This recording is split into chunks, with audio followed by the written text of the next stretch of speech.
Kahapon lang ito mga kababayan. Imagine, napakainit ng panahon. Pero yung ating Pangulo, walang tigil siya sa pagtatrabaho. Yan. Yung Senado, puro drama. Ano, nakakalungkot, nakakaya na. Ganito nangyari sa Senado. Kaya dapat nitong Senado, i-abolish na. Itira na lang po yung Congress kasi yung Congress po nagtatrabaho ng matino. Pia Cayetano built her name on the language of rights, sabi niya. Women's rights, children's rights, reproductive health, dignity, bodily autonomy, the right of families to decide, the right of women to be heard.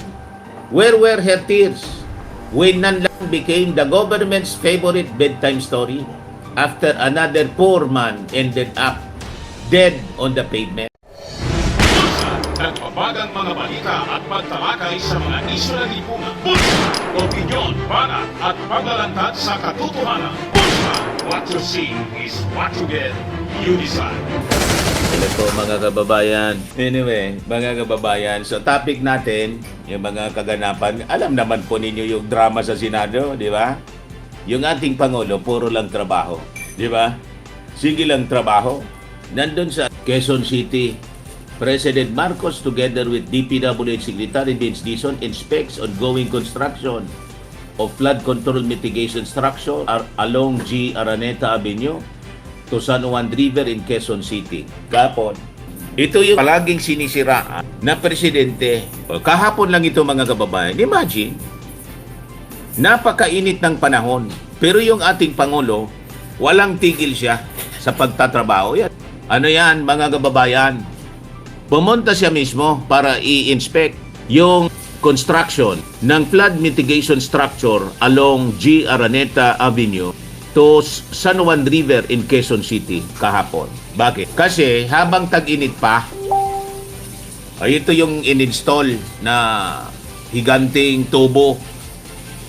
In-install dyan. Tuloy-tuloy, consistent siya sa kanyang mga ginagawa. Tuloy-tuloy ang kanyang pagpapalinis sa mga ilog. San Juan River ito sa Quezon City. Kaya mahal na mahal siya ng mga tao. Habang si Sara Duterte, puro lang travel. Nandun, hindi pa umuwi. Tapos sige po ang pa-interview, sige ang paninira sa ating Pangulo. Habang ang ating Pangulo, tingnan ninyo ang posing ng ating Pangulo. Poging-pogi with Vince Dizon Aros. Hindi na makapagsuklay si Vince Dizon. Hindi na makapagpaparlor. Ganon ang ating Pangulong Bongbong Marcos. What about si Sara? Nandun sa Dahig. Sige lang ang pa-interview doon sa kanyang vlogger na si Alvin Torizen. Si Alvin Torizen man, gustong-gusto niya na interviewin si Sara kasi kumikita siya sa content. Sige ang kobra niya ng revenues sa YouTube kasi may content siya mga kababayan at gustong-gustong panoorin ng mga DDS na pulpol na hindi nila alam pinagkakakitaan sila ng vlogger. Habang ang ating Pangulo sige lang ang trabaho. Tingnan ninyo. Yan ating Pangulo, mga kababayan. Mula ito sa Presidential Communications Office. Kahit ang init ng panahon.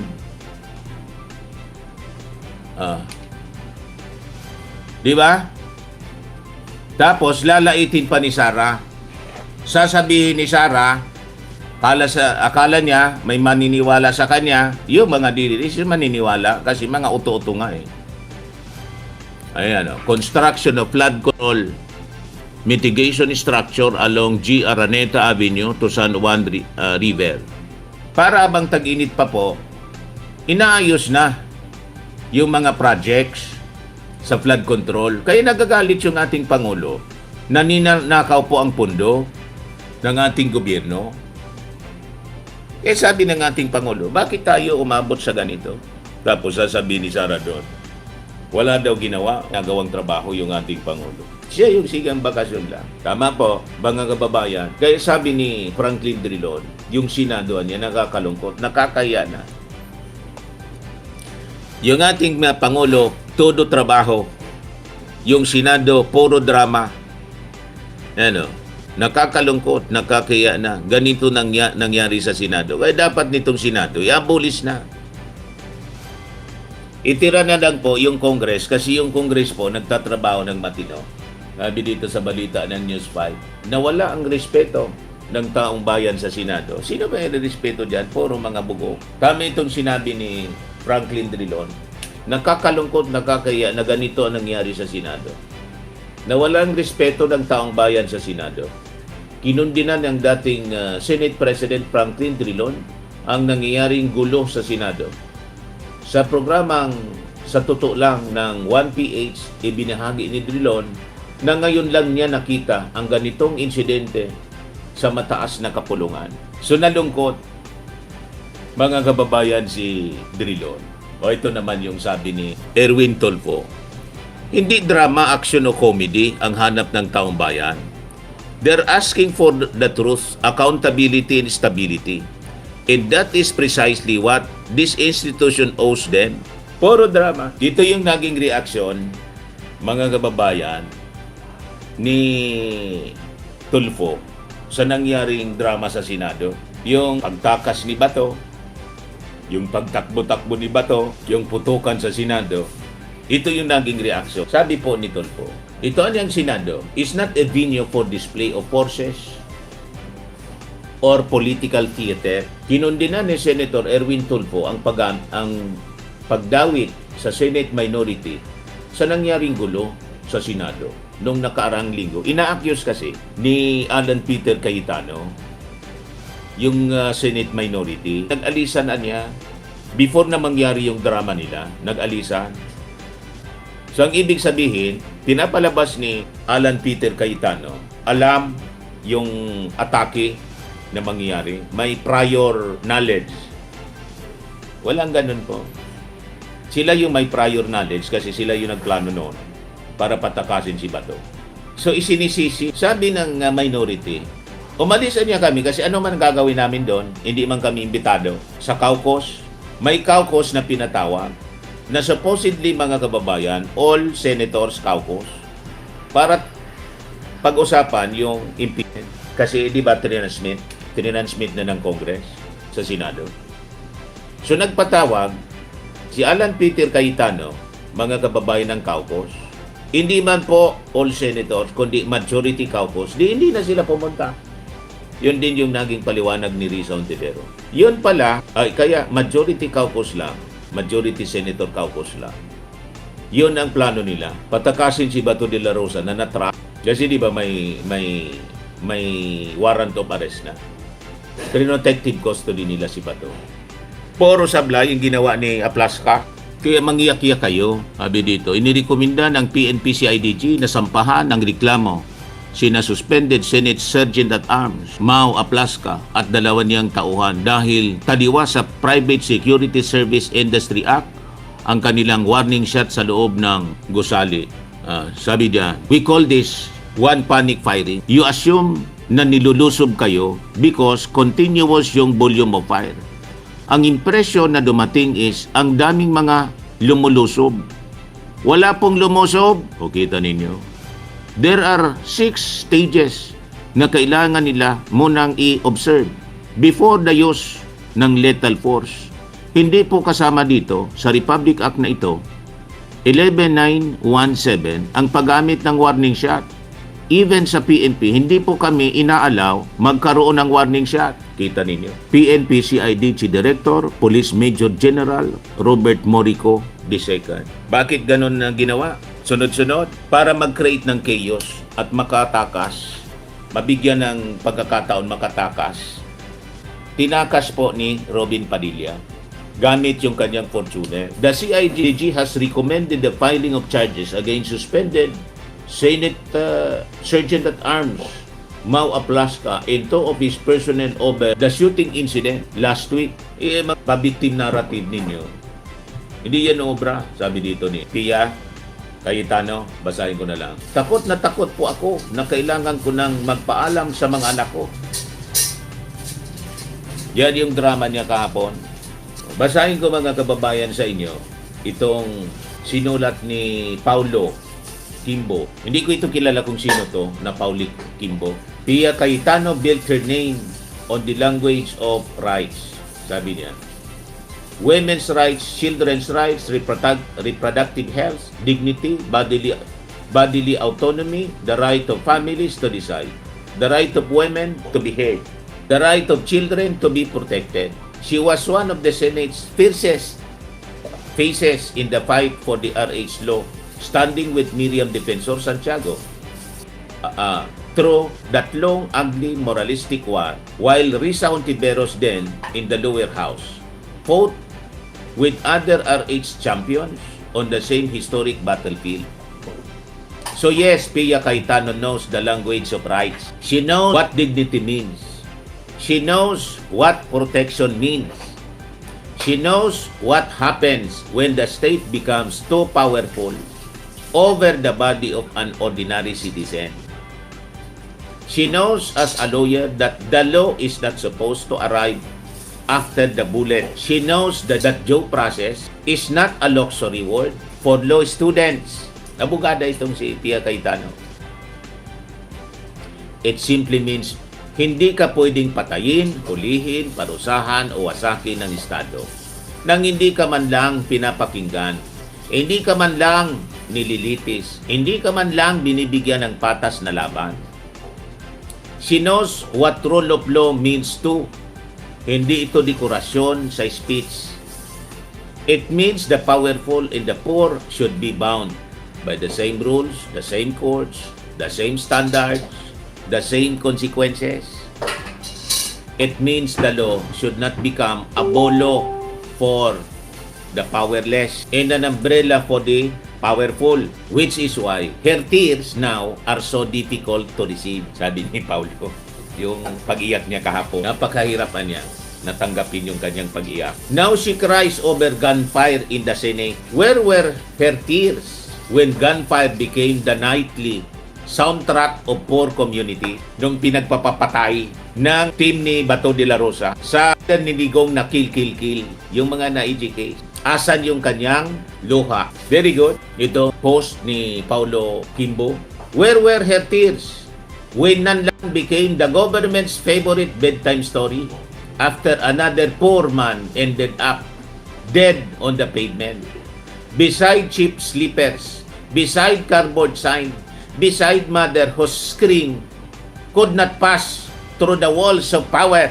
Where were her tears when Tokhang knocked on doors like a public health program but like a death notice wearing a badge?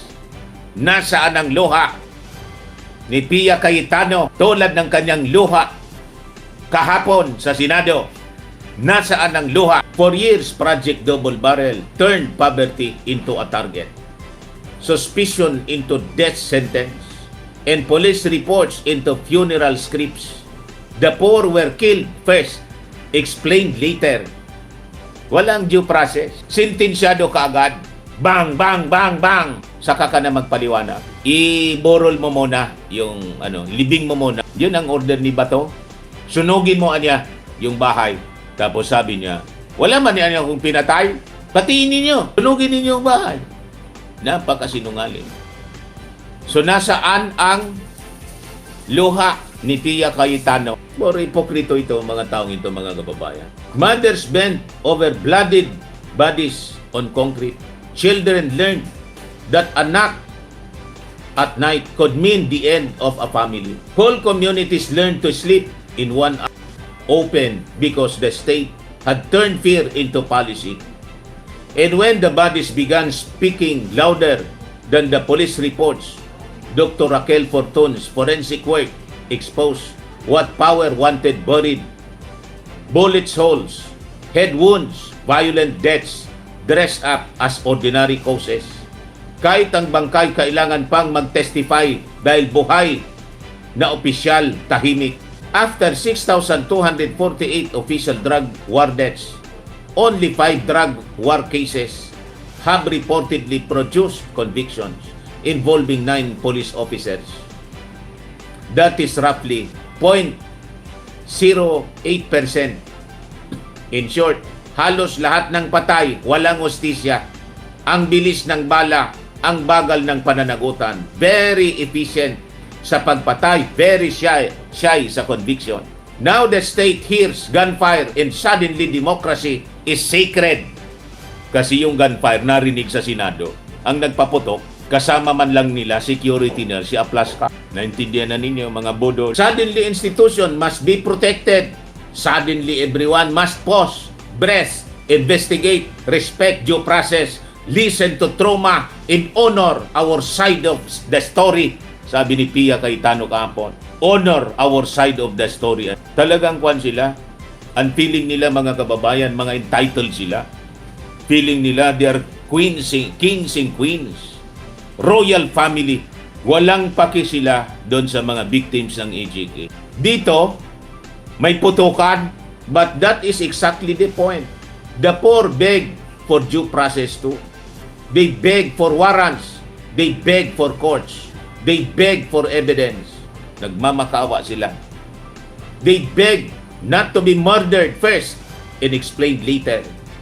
They beg not to become another corpse with a ready-made excuse. Pia said many of her fellow senators are people she has known for 10, 15, even 20 years. She spoke of Claire, her staff member for 20 years, panicking because of the gunfire. She cried because Claire has a 12-year-old child. And yes, fear is real. Loyalty is real. A child waiting for a mother to come home is real. 20 years of working beside someone is real. But that precisely what the silence hurts.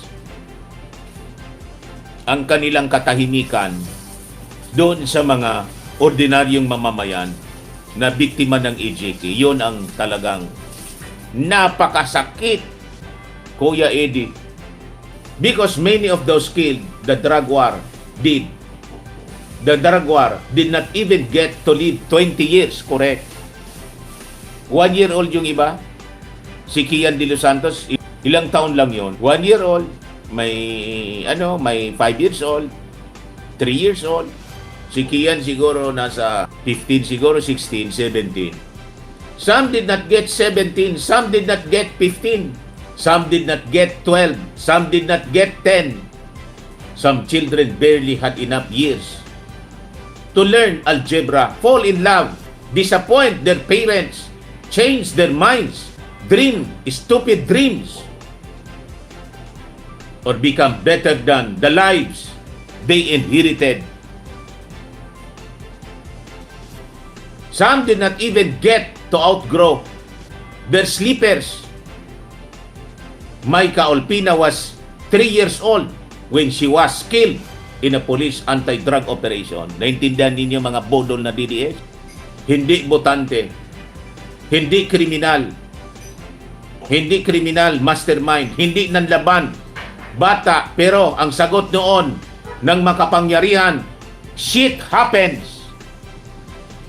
Sabi ni Bato de la Rosa na nagtatago na ngayon, shit happens. And Kian De Los Santos was 17. 17 pala si Kian De Los Santos. When he was dragged into the country's conscience, a teenager whose death helped expose the cruelty of the Nanlaban script.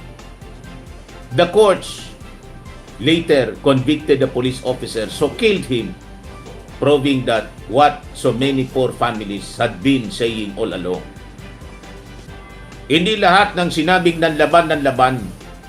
Minsan script lang, minsan cover up lang, minsan ang ebidensya kailangang dumaan muna sa bangkay bago paniwalaan.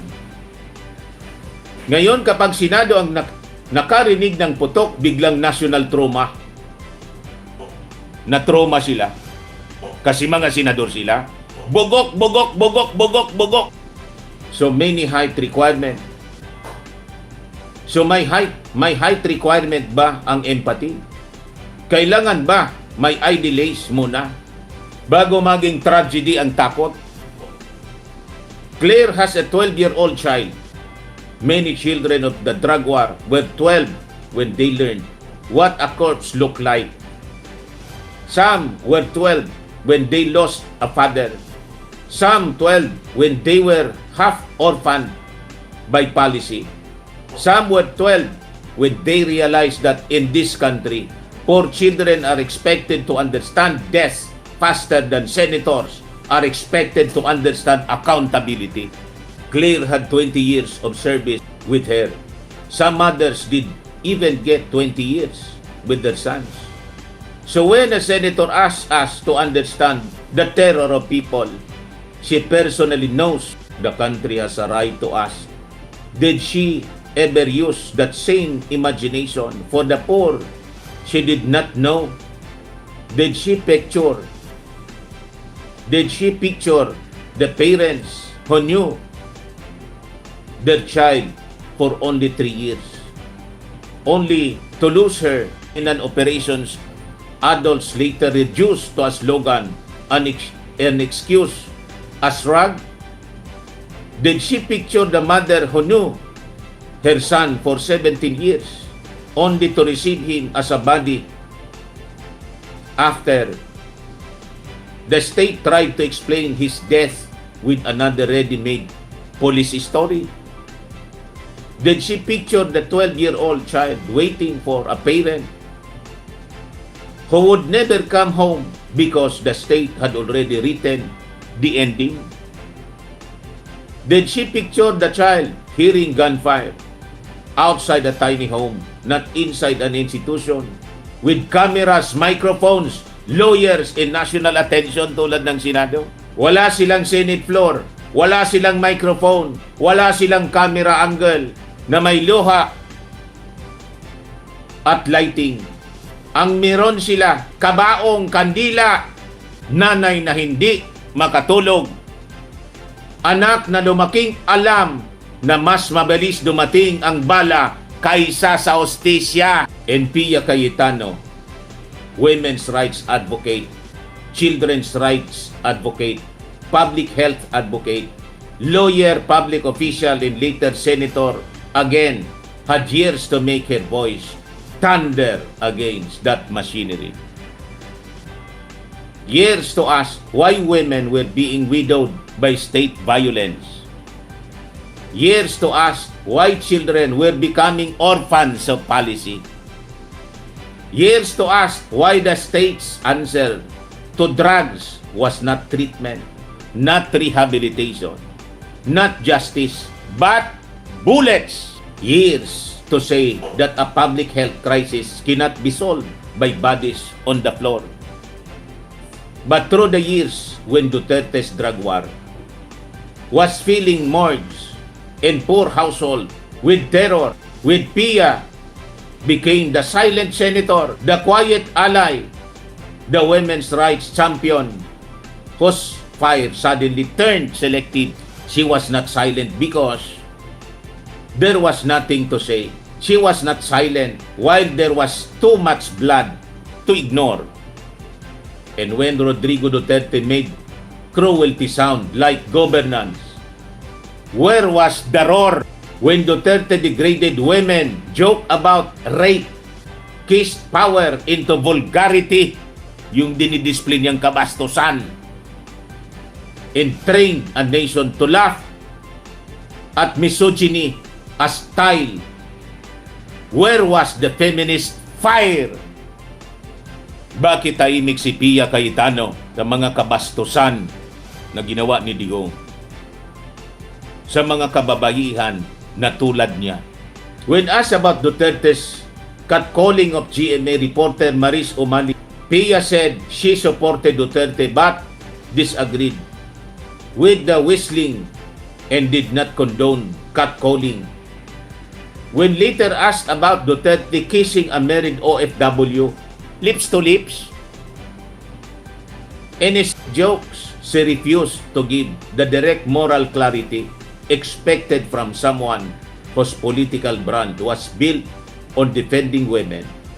saying she was not the president's spokesperson. Palusot, ay ganoon pala. Women's rights advocate kapag safe, fighter kapag generic ang kalaban. Pero kapag si Duterte na ang bastos, biglang not his spokesperson. Kapag mahirap na babae ang nabalo, kapag ina na nahahanap ng bangkay, kapag anak na babae ang lumaking takot sa pulis, biglang tahimik ang apoy. When Duterte said, your concern is human rights, mine is human lives.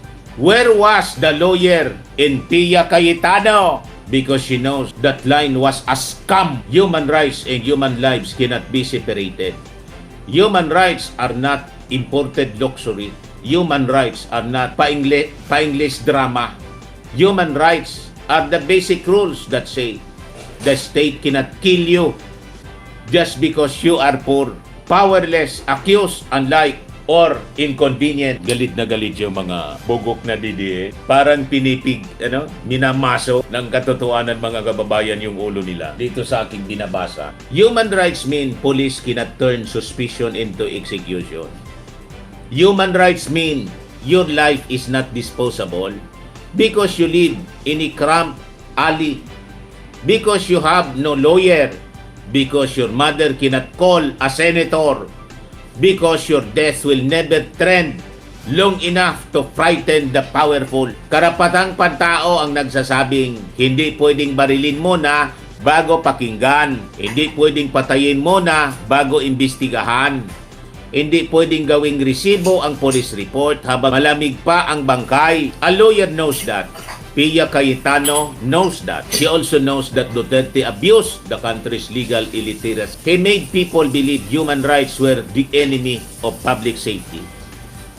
He made the poor believe due process was a loophole for criminals. He made the masses think rule of law meant obey or die, when in truth, rule of law means the state itself must obey the law before it dares punish anyone. At doon siya nananahimik. When Kian de Dos Santos died and the Nanlaban script cracked open before the country's eyes, where was her outrage? Yan ang tanong kay Pia Cayetano. Nasaan yung outrage mo? Yung galit mo? Yung pagpupuyos mo? Wala. Kahit dapat miron. Pero wala. When Maika Olpina died, and the same machine became obscene even against the body of a 3-year-old child, where was the children's rights advocate? Asan ka? When poor families had to whisper their grief, because even mourning could be dangerous, where was her privileged speech sa Senado? Nasaan? When mothers identified sons under fluorescent lights, staring at children who left home alive and came back as statistics. Where was the senator who built her name on protecting women and children? Nasaan ka, Pia? And now, the insult is even heavier. The same Senate power structure appears, willing to move like a human shield. Around Bato de la Rosa, nilagay ninyo sa protective custody. Yun pala patatakasin ninyo. Dapat kayong managot sa batas. All of you, 13 Senator. De la Rosa, the former police chief and top enforcer of Duterte's drug war, the man accused before the ICC of helping authorize, condone, promote, and reward the machinery that turned thousands of poor Filipinos into police statistics. They protect Bato. Napakalinaw. Bato, the uniform face of Tokhang. Bato, the man whose political career was built on the very violence so many families still carry in their bones. Bato, the executor of that murderous war. And the irony is almost obscene. Pia Cayetano, her brother Alan Peter Cayetano were both among the senators who voted in 2021 to concur in the Philippines ratification of Rome Statute, the very treaty that brought the country into the International Criminal Court system. They were there when the Philippines said yes to an international court meant to fight impunity for the gravest crimes. They were there when the countries formally joined a system designed precisely for moments when domestic justice fails, collapses, or protects the powerful. Kapag kaalyado na ang hinahabol ng parehong prinsipyong pinayagan nila noon, biglang ang daming drama, ang daming technicality, ang daming pabiktim sa Senado. And Alan, her brother, has become one of Bato's loudest political shield. Kiningalan ilang nga ng boto ni Bato para maging Senate President. Pinuslit si Bato. Tapos, pinatakas. Nang maging Senate President na siya, pinatakas na. The same family name that once stood on the side of international accountability now stands in the middle of a Senate spectacle where a man wanted by the ICC was reportedly sheltered, defended, and politically cuddled as if accountability were optional kapag kaibigan mo ang akusado. So kapag mahirap ang tinamaan, collateral damage. Kapag kaalyado ang haharap sa pananagutan, protective custody ang tawag. Kapag ordinaryong Pilipino ang hinahabol, sumunod ka sa batas. Kapag makapangyarihan ang hinahabol, respect legal remedies. Kita ninyo sila? Kung paano nila sinasalaula ang bata? Kaya ang tawag ko sila, hindi na mambabatas, mambobotas. Binubutasan yung batas para makaiwas. Mga mambobotas kapag mahirap ang patay ng laban. Kapag senador ang natakot, trauma. This is why many cannot manufacture empathy for Pia Cayetano's tears. Wala. Not because fear is invalid. Not because gunfire in the Senate is acceptable. It is not. But because selective tears are not moral courage. Selective tears are public relations with mascara. This issue, or the issue is not that Pia felt fear. Fear is human. The issue is that millions of poor Filipinos felt fear for years. And powerful called it peace in order. The issue is that when violence lived in the slums, it was policy. When violence echoed in the Senate, it became a constitutional crisis. The issue is that when mothers cried over bodies, they were ignored. When senators cried over gunfire, the whole institution demanded sympathy. Talagang may mali. Hindi lang maliit na mali, napakalaking mali, kamalian. Kaya pasensya na, Senator, sabi ni Paulo Kimbo. Mahirap damayan ang luhang late dumating. Nung under attack sila, wala mang umiiyak, bumubungis-ngis. Lahat nakabungis-ngis doon. May Barrio Fiesta. Hindi dahil wala kaming puso, kundi dahil masyado naming naalala kung kailan kayo walang boses. The poor cried first. The mothers cried first. The children cried first. The widows cried first. The orphans cried first. The 12-year-olds cried first. The nation cried first. And many of you in power, look away. Kaganon lang kayo. Parang walang nangyari. Kaya tama, yung speech ni Risa Ontiveros. Bakit niya parang walang nangyari? Nang tamaan kayo ng speech, umagulhol na kayo sa pagsagot. Nagdrama na kayo. In the orphan homes, in the police reports, in the candles, melted beside cheap coffin, and in every family told the dead loved one, fought back. Where were your tears?